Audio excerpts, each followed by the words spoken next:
अगर भगवान शिव ने यह कहानी ना सुनाई होती तो अमरनाथ गुफा ना होती। माँ पार्वती ने भगवान शिव से एक सवाल पूछा, जिसके बाद भोलेनाथ ने एक कहानी सुनाई और अमर हो गया कबूतर का ज। माँ पार्वती ने भगवान शिव से एक सवाल पूछा, जिसके बाद भोलेनाथ ने एक कहानी सुनाई और अमर हो गया कबूतर का जोड़ा।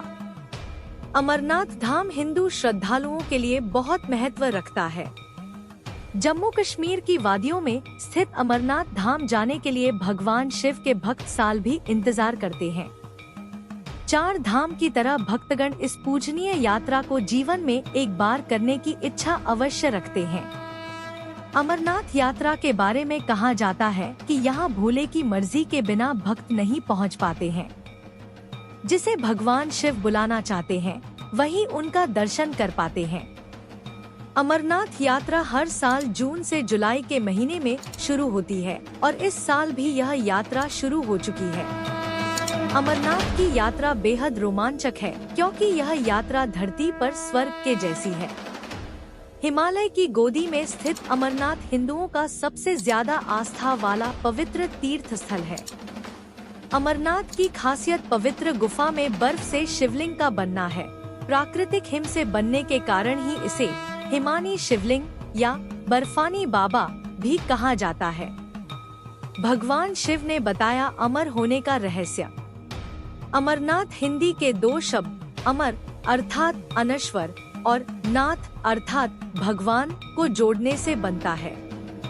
एक पौराणिक कथा के अनुसार जब देवी पार्वती ने भगवान शिव से अमरत्व के रहस्य को प्रकट करने के लिए कहा, जो वे उनसे लंबे समय से छुपा रहे थे, तो यह रहस्य बताने के लिए भगवान शिव पार्वती को हिमालय की इस गुफा में ले गए, ताकि उनका यह रहस्य कोई भी ना सुन पाए। और यही भगवान शिव ने देवी पार्वती को अमरत्व का रहस्य बताया।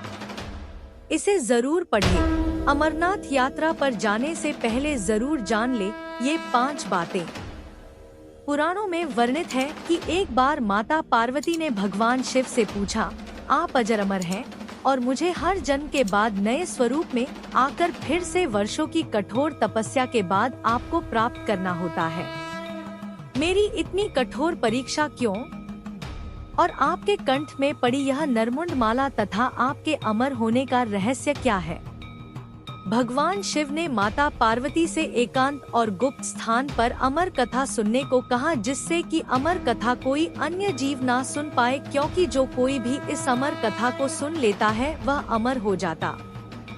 पुराणों के मुताबिक शिव ने पार्वती को इसी परम पावन अमरनाथ की गुफा में अपनी साधना की अमर कथा सुनाई थी, जिसे हम अमरत्व कहते हैं। कहते हैं भगवान भोलेनाथ ने अपनी सवारी नंदी को पहलगाम पर छोड़ दिया, जटाओं से चंद्रमा को चंदनवाड़ी में अलग कर दिया और गंगा जी को पंचतरणी में तथा कंठाभूषण सर्पों को शेषनाग पर छोड़ दिया। इस प्रकार इस पड़ाव का नाम शेषनाग पड़ा। अगला पड़ाव गणेश पड़ता है। इस स्थान पर बाबा ने अपने पुत्र गणेश को भी छोड़ दिया था, जिसको महागुणा का पर्वत भी कहा जाता है।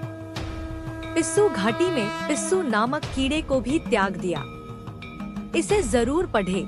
क्या है केदारनाथ मंदिर का राज जो पूरी दुनिया करती है कपाट खुलने का इंतजार। इस प्रकार महादेव ने जीवनदायिनी 5 तत्वों को भी अपने से अलग कर दिया।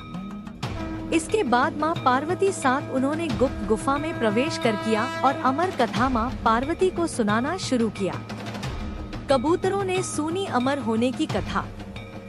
कथा सुनते सुनते देवी पार्वती को नींद आ गई और वह सो गई, जिसका शिवजी को पता नहीं चला। भगवान शिव अमर होने की कथा सुनाते रहे।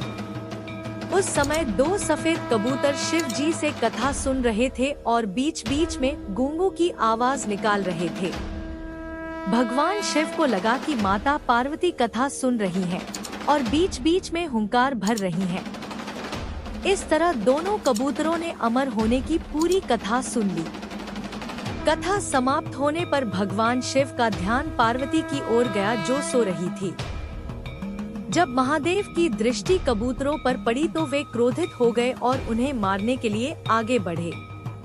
इस पर कबूतरों ने भगवान शिव से कहा कि हे प्रभु, हमने आपसे अमर होने की कथा सुनी है, यदि आप हमें मार देंगे तो अमर होने की यह कथा झूठी हो जाएगी। इस पर भगवान शिव ने कबूतरों को जीवित छोड़ दिया और उन्हें आशीर्वाद दिया कि तुम सदैव इस स्थान पर शिव पार्वती के प्रतीक चिन्ह के रूप में निवास करोगे।